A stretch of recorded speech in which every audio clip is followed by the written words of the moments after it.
Hello guys! Panibagong araw na naman! Araw ng Tianggi nga pala ngayon guys! At dahil wala kaming pasok, sasama ko kay Mami! Maaga kasi akong nagising guys! Fast forward, nandito na kami sa Tianggi! Yung una nga palang pinunta namin yung mga isda! Kasi bibili si Mami ng ulam ni Papang isda! Favorite kasi ni Papang ulam isda! Kami naman, ulam namin ni Mami, adobong manok. Kasi hindi kami mahilig sa isda eh. Ayan, bumili din siya niya. Hindi ko alam tawag dyan, guys. Ngayon lang ako nakikita ng parang espada na isda, guys. May dahilan nga pala, guys, kung bakit ako sumama kay Mami. Magtianggi. Yung pangalawang pinuntahan namin, yung nagtitinda ng egg. Suki kasi ni Mami, andyan siya bumibili ng egg. At napapatingin pa nga sa kurumi na tsinelas. Ang ganda ng tsinelas, guys, oh, puro kurumi. Kaya lang, sabi ni Mami, marami ka pang tsinelas doon, puro regalo sa'yo, puro kurumi. Hindi mo pa nga ginagamit eh. Relax ka lang, Mi, hindi ako magpapabili. Bali, babalikan na lang namin yung binili ni Mami. At may nakita kong mga laruan. Pero hindi na ako mahilig maglaro ng laruan, guys, kasi big girl na ako. Ayan, may mga fruits and vegetable dance. Napapili nga pala ako ni Mami dyan. Sabi ni Mami, Sia, pili ka na ng laruan na gusto mo. Pipiliin ko sana yung diamond painting, pero ayoko na. Kasi may iba akong naisip na bibilin. Kasi baka pag binili ko yung diamond painting na may melody, hindi na ako pabili ni Mami.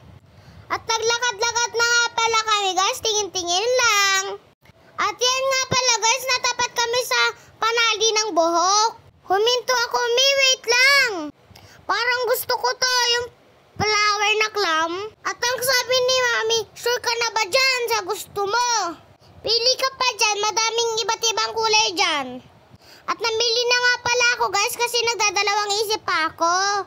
Kung ano yung mga magagandang design, paano ang gaganda lahat. Ito nga pala yung napili ko nung una, dalawa. Pero sabi ni Mami, isa lang. At namili ulit ako. Ito sunod ko nang pili. Pero nagbago na naman yung isip ko, nakita ko yung white and black.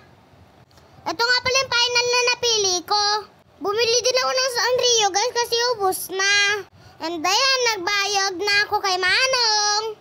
Excited na nga ako gamitin to, guys. Sabi ni Mami, dagdag collection na naman sa mga panali mong buhok. At naglakad-lakad pa nga kami, guys. Naghahanap kami kung ano pang pwede mabili namin. At ayan, nadaan na naman kami sa mga laruan. Pero hindi ko na talaga gusto yung mga laruan eh. At may isa akong nakita, guys. Ito talaga yung gusto ko ipabili. Buti na lang nakita ko, guys. Dalawa na lang natitira. Buti hindi ako naubusan. Oh, no. O, ayan, char. At nabili na nga pala ako, guys. At ito yung napili ko kasi wala nang iba't pagpipilian. Tuwang-tuwa na naman ang bata kasi nabili na naman ang gusto. Fast forward, guys. Nakauwi na kami. Nandito na kami sa bahay. Ito nga pala yung nabili namin. At excited na ako ilagay sa cellphone ko. So, ayan na siya, guys. Ang ganda. Meron ako na ito dati, kaso nga lang naputol na. Sana tumagal naman to para sulit. At ito yung clam ko, ilalagay ko na. Bagay ba, guys? Comment down below nga. So, yun lang, guys. Sana nagustuhan nyo. Bye!